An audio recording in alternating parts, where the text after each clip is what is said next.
이제 그 지방에서요, 그 신학교로 입학하기 위해서 올라왔던 첫날을 제가 잊을 수가 없습니다.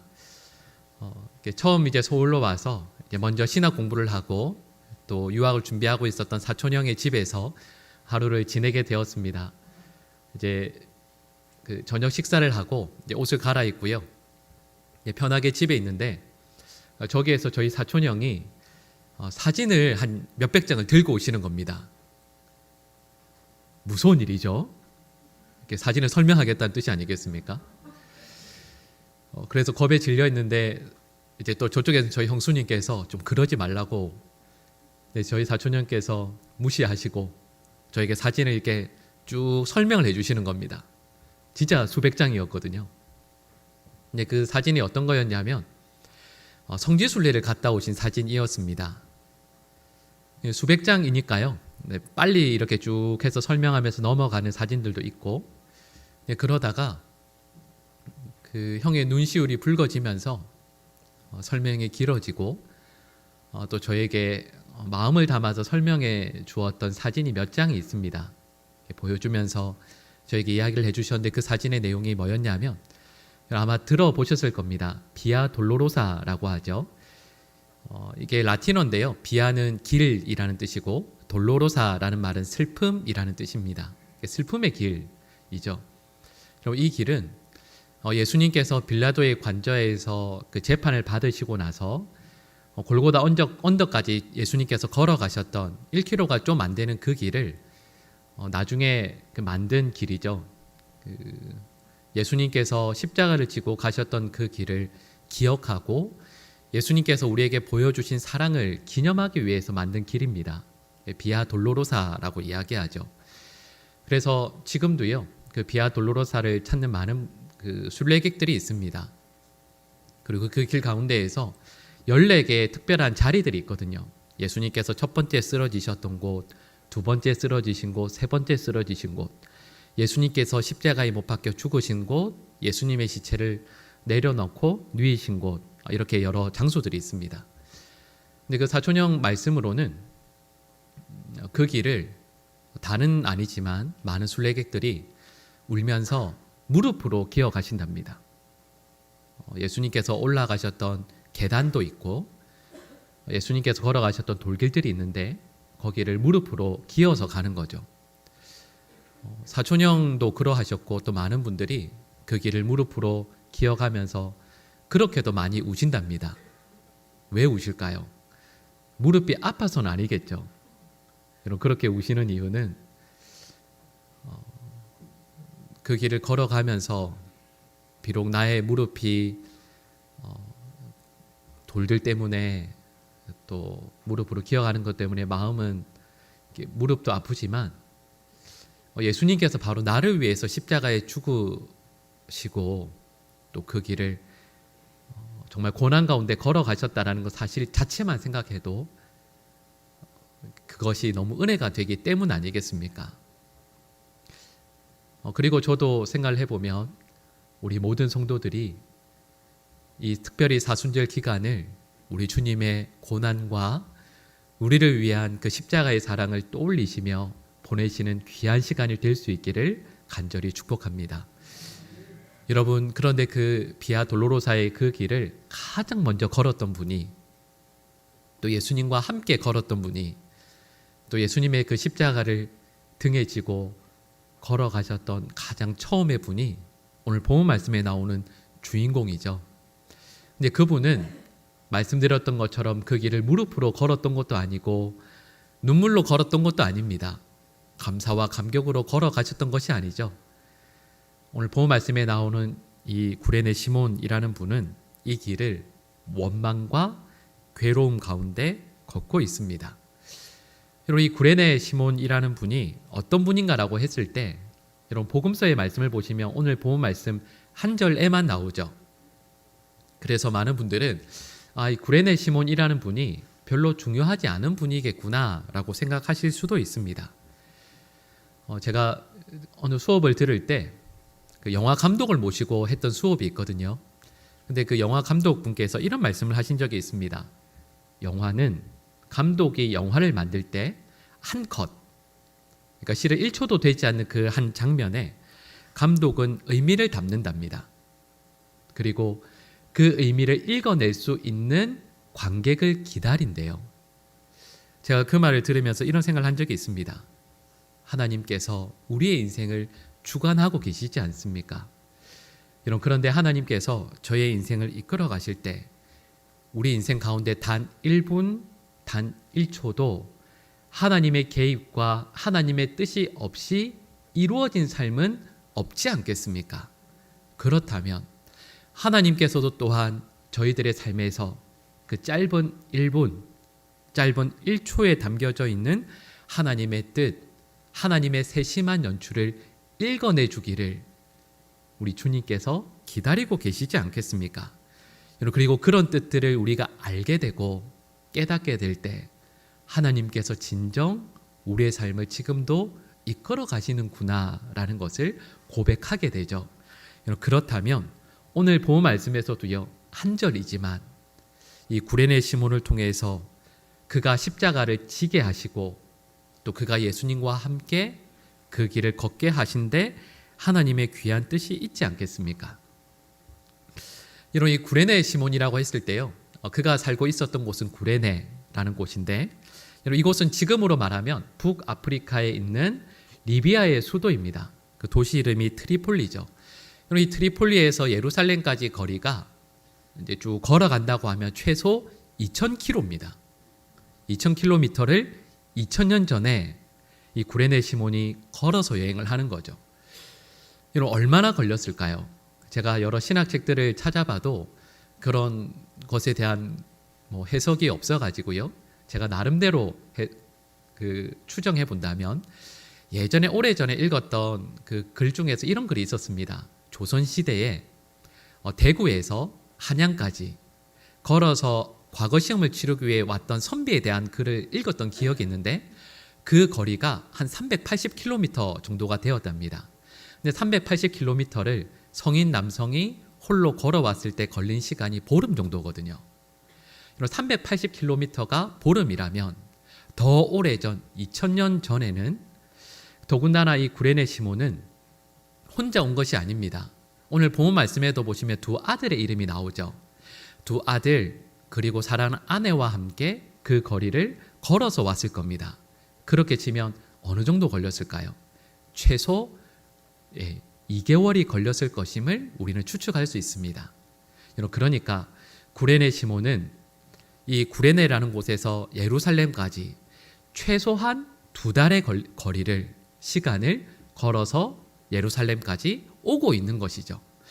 그러려면 왕복 4개월이니까 이 시간 동안 필요한 여행 경비를 그리고 일하지 않아도 먹고 살 수 있을 만큼의 준비를 해야 되니까 재정 준비도 참 많이 했을 것이고 또 이를 위해서 그 길의 안전을 위해서요 여러 가지 것들을 얼마나 많이 준비했겠습니까?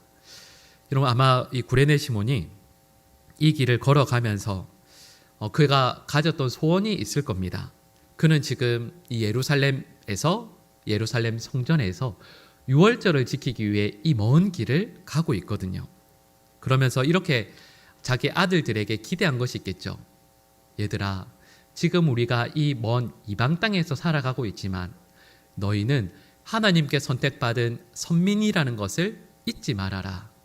우리가 유월절을 예루살렘에서 지키는 것이 어쩌면 내 평생의 마지막일 수도 있는데 처음이자 마지막일 수도 있는데 이 유월절을 통하여서 하나님께서 우리 민족을 출애굽시키시고 우리를 구원하신 그 뜻과 의미를 잊지 말고 살아라.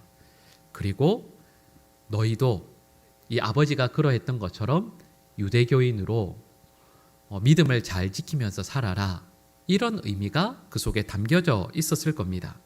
그래서 그는 가는 이 2개월의 시간 동안 말씀드렸던 이런 내용들을요 잘 가르치면서 걸어갔을 겁니다. 그런데 여러분 이런 신앙적인 의미와 함께 또 다른 의미도 하나 있습니다. 그게 뭐냐 하면 여러분 이 시몬의 두 아들의 이름이 뭐죠? 알렉산더와 루포이죠. 오늘 본문에 나오는데요. 여러분 이 당시에 유대인들은 보통 이름이 2개가 있었습니다. 이 유대인들은 이름을 유대교식으로 히브리식으로 짓는 이름이 하나가 있고요. 또 로마의 지배하에서 살았기 때문에 로마식으로 이름을 또한 지었습니다. 예를 들면 저희가 잘 알고 있는 사도 바울은 여러분 사울이 변하여서 바울이 된 것이 아닙니다. 히브리식으로는 이름이 사울이고 로마식으로는 바울인 것이죠.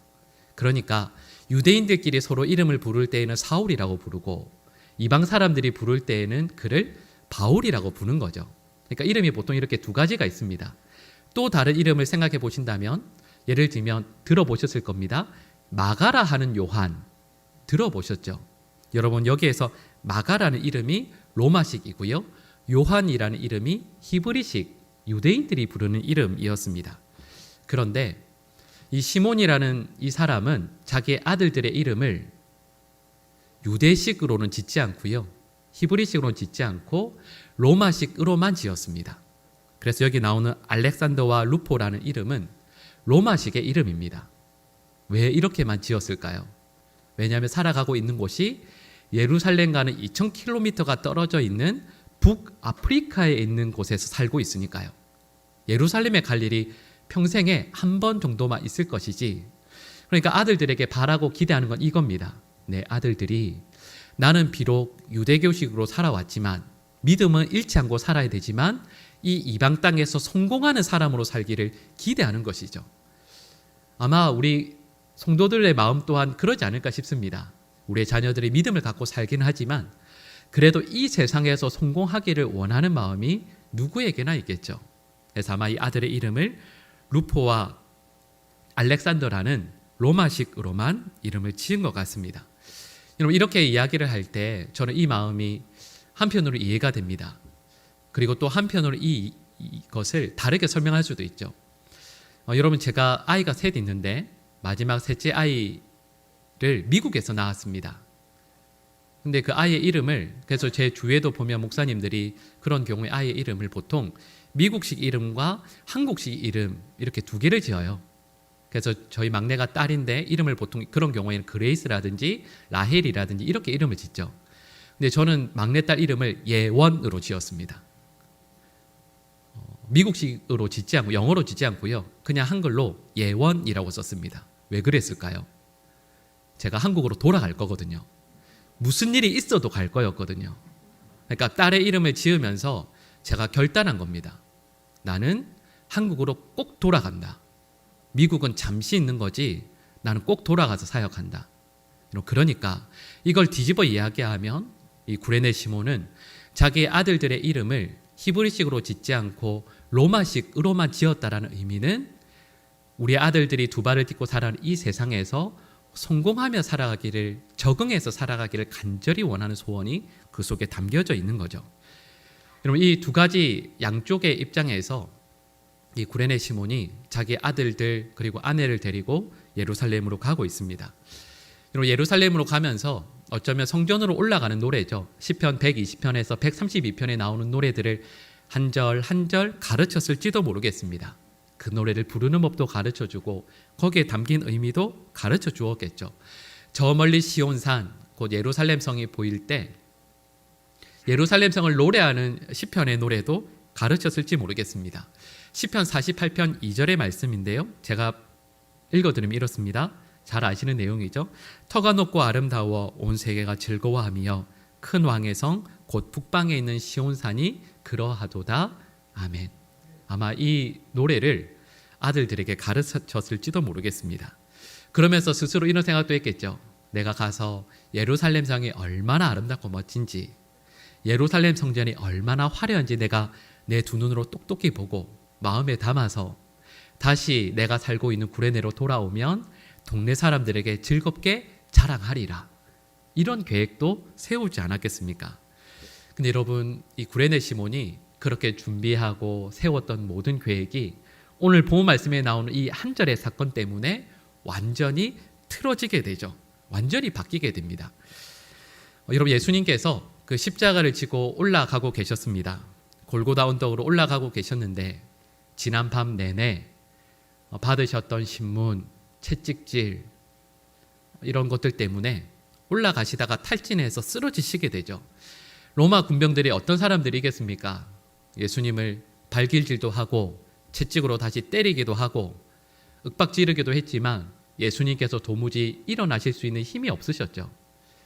예수님께서 일어나실 수 없으셨을 때 로마 군병들이 주위를 찬찬히 둘러봅니다. 그 예수님을 따르던 무리들은 크게 두 무리들이 있었거든요.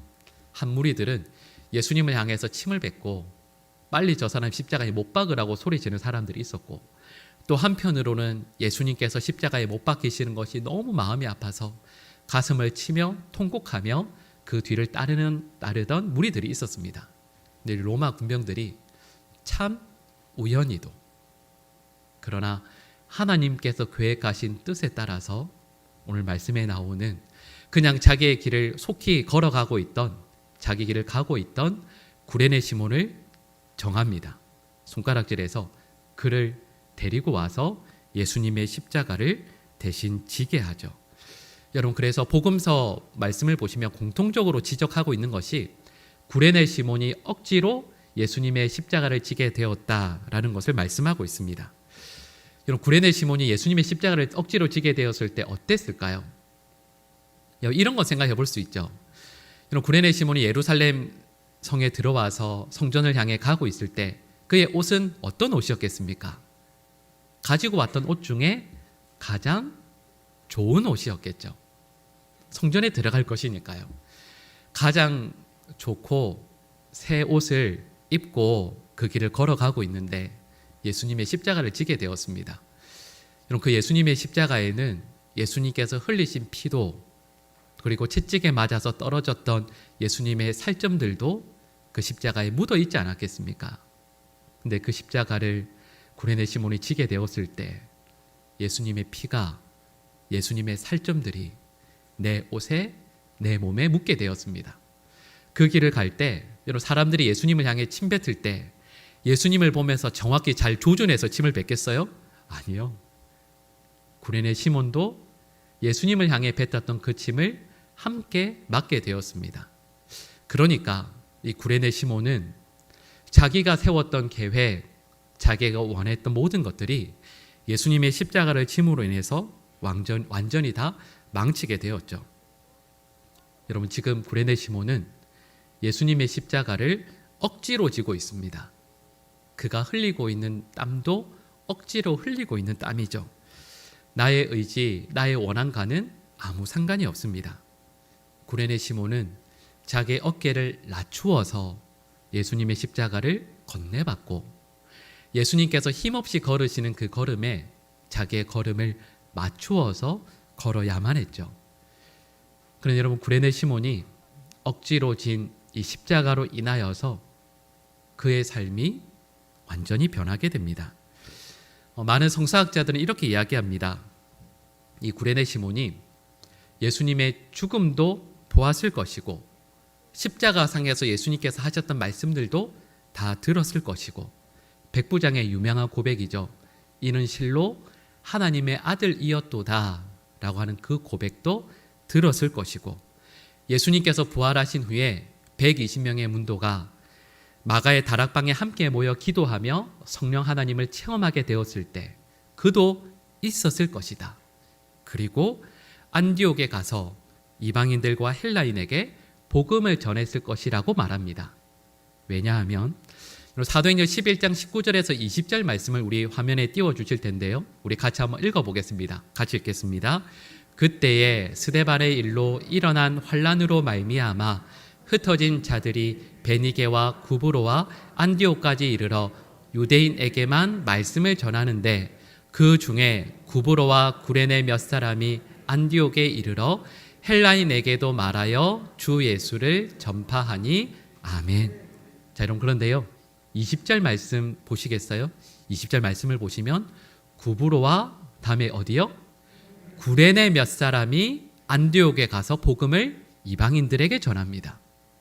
여러분, 여기에서 구레네 몇 사람이라고 했을 때 여기에 구레네 사람 시몬이 속해 있지 않았겠습니까?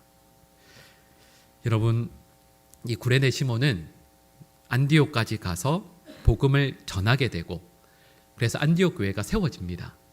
그리고 복음이 전파되어 안디옥 교회가 부흥하게 되었을 때 예루살렘 교회에서 바나바가 파송이 되죠. 여러분, 이 구레네 시몬은 억지로 십자가를 졌는데 이렇게 귀한 일에 쓰임 받게 됩니다. 여러분, 그리고 이 안디옥 교회가 초대교회 역사 가운데 가장 중요한 교회 아니겠습니까? 이 안디옥 교회를 통해서 최초로 그리스도인이라는 별명을 얻게 되었고, 또 이 교회가 최초로 선교사들을 이방에 파송하게 됩니다. 근데 이 교회에 5명의 지도자들이 있죠. 사도행전 13장 1절 말씀을 보시면 그 5명의 명단이 나옵니다. 우리 같이 한번 읽어볼까요? 안디옥 교회에 선지자들과 교사들이 있으니 곧 바나바와 니게르라 하는 시므온과 구레네 사람 루기오와 분봉왕 헤롯의 젖동생 마나인과 및 사울이라. 아멘. 학자들이 이렇게 추측합니다. 여러분, 이 안디옥 교회 제일 첫 번째 지도자가 바나바잖아요. 근데 두 번째 나오는 사람이 누구냐면 니게르라 하는 시므온입니다. 근데 이 시므온이라는 이름은 헬라식, 로마식의 이름입니다. 근데 이 이름을 유대식으로 히브리 사람들이 부른 이름으로 하면 시몬입니다. 그래서 많은 학자들은 안디옥 교회의 두 번째 지도자가 바로 오늘 말씀에 나오는 구레네 시몬일 것이라고 추측합니다. 그러면 이 구레네 시몬은 안디옥 교회에서 가장 존경받는 교회 지도자가 되었다라는 뜻이 아니겠습니까? 그리고 오늘 본문 말씀을 다시 생각해 보시면 오늘 본문 말씀에서요, 이 구레네 시몬을 소개할 때 이렇게 이야기하죠. 알렉산더와 루포의 아버지 시몬, 이렇게 이야기하죠. 여러분, 그 성경 말씀을 읽어보시면 보통 누구를 소개할 때 어떻게 소개하죠? 누구누구의 아들 누구, 이렇게 이야기하지 않습니까? 근데 오늘 본문 말씀은 반대로 이야기하죠. 누구누구의 아버지 시몬, 이렇게 얘기하거든요. 여러분, 이게 어떤 의미일까요? 여러분, 혹시 박성종 씨가 누군지 아십니까? 그죠? 아무도 모르시는 게 정상이죠. 근데 박성종 씨가 누구시냐면 박지성 선수의 아버지입니다. 그러니까 여러분, 이런 거죠. 박성종 씨를 소개할 때는 다르게 이야기할 필요 없이요, 박지성 선수의 아버지 박성종 씨, 이렇게 소개하는 겁니다. 그렇게 생각을 해보면 오늘 본문 말씀에서 알렉산더와 루포의 아버지 시몬이라는 말씀의 의미가 무엇일까요? 예수님께서 십자가를 지시고 나서 이 마가복음에 쓰여진 그 시간적인 차이가 한 30년 정도 됩니다. 그럼 이 30년 동안 무슨 일이 일어났을까요? 시몬의 두 아들 알렉산더와 루포가 초대교회의 가장 귀한 지도자가 되었다라는 뜻입니다. 초대교회 모두가 알고 있는. 그러니까 시몬이 억지로 십자가를 졌거든요. 근데 그 결과 시몬이 초대교회의 가장 귀한 지도자가 되고 두 아들 또한 교회를 이끄는, 아까 제가 처음 말씀드릴 때 이런 말씀드렸죠. 아버지가 아들들에게 바란 건 세상에서의 성공이었습니다. 근데 이 두 아들들이 하나님 나라에서 인정받는 하나님의 일꾼이 되죠. 여러분, 이뿐만 아닙니다. 로마서 16장 13절 말씀을 우리 같이 한번 읽어볼까요? 우리 화면에 나오는데 같이 읽겠습니다. 주 안에서 택하심을 입은 루포와 그의 어머니에게 문안하라. 그의 어머니는 곧 내 어머니니라. 아멘. 자, 여러분, 여기에서 표현을 잘 보시겠어요? 처음에 이렇게 나오죠. 주 안에서 택하심을 입은. 자, 여러분, 여기 있는 모든 분들 가운데, 온라인으로든 여기서도 예배드리는 모든 분들 가운데 주 안에서 택하심을 받지 않은 분은 아무도 없습니다. 저희 모두는 주 안에서 택함을 받은 분들이죠. 근데 그걸 사도 바울이 왜 구태여 루포와 그의 어머니에게 주 안에서 택하심을 받은 사람이라고 구태여 말하고 있을까요? 여러분, 여기에는 의미가 있죠. 이건 이런 의미입니다. 이들은 온전히 주님을 위해 헌신하도록 택함 받았다라는 뜻입니다. 그러니까 여기 나오는 루포와 그의 어머니는 참으로 귀한 헌신된 사람들이라는 뜻이죠. 근데 여기에서 이렇게 이야기합니다. 후반부에 보시면 그의 어머니는 곧 나의 어머니이다. 여러분, 루포의 어머니를 참 귀한 분, 참 훌륭한 분, 사랑이 많은 분, 이 정도로 표현하지 않습니다. 내 어머니라고 사도 바울이 이야기합니다. 어떤 의미일까요? 여러분, 우리는 다 어머니가 있잖아요. 어머니라고 했을 때 거기에 어떤 의미가 담겨져 있습니까? 저도 저의 친어머니께서 생존해 계신데 지금까지 목회를 하면서 사도 바울이 고백했던 것과 같은 그런 어머니가 계시거든요. 생각을 해보면 그분이 제가 목회를 하면서 저에게 베풀어 주신 사랑, 은혜, 기도, 격려, 응원, 희생, 그 모든 것들이 실은 저의 친어머니와 같기 때문이거든요. 그러니까 사도 바울에게 루포의 어머니는 그냥 교회에서 볼 수 있는 그런 분이 아니라는 뜻입니다. 자, 그런데 여러분, 루포는, 그리고 특별히 루포의 어머니는 누구이겠습니까? 우리 오늘 본문에 나오는 것처럼 여기 이 로마서 16장 13절에서 말씀하고 있는 루포는 바로 구레네 시몬의 아들이고, 사도 바울이 나의 어머니라고 고백하는 분은 바로 시몬의 아내이죠. 이 말은 구레네 시몬의 온 가족이 하나님의 나라를 위한 존귀한 하나님 나라의 일꾼이 되었다라는 뜻입니다. 참 이상하죠? 억지로 예수님께서 지시던 십자가를 졌거든요. 근데 여러분, 긴 시간이 아닙니다. 말씀드렸던 것처럼 그 길 자체가 수백 킬로가 되는 게 아니고요, 1km가 채 되지 않거든요. 근데 그 중에 한 부분을 구레네 시몬이 예수님 대신해서 졌는데 그의 삶이, 그의 온 가족들의 삶이 완전히 바뀌게 되었습니다. 여러분, 이럴 수 있는 이유는 구레네 시몬이 예수님의 일에 관여했기 때문입니다. 예수님의 십자가를 한 귀퉁이라도 잡고 주님의 일에 동참하게 되었더니 그의 삶이, 그리고 온 가족들의 삶이 하나님의 은혜 가운데 완전히 바뀌게 됩니다. 그리고 전 우리 모든 성도들의 삶이 구레네 시몬이 그러했던 것처럼 우리 주님의 십자가를 꼭 붙들고 살아가실 수 있게 되기를 간절히 축복합니다.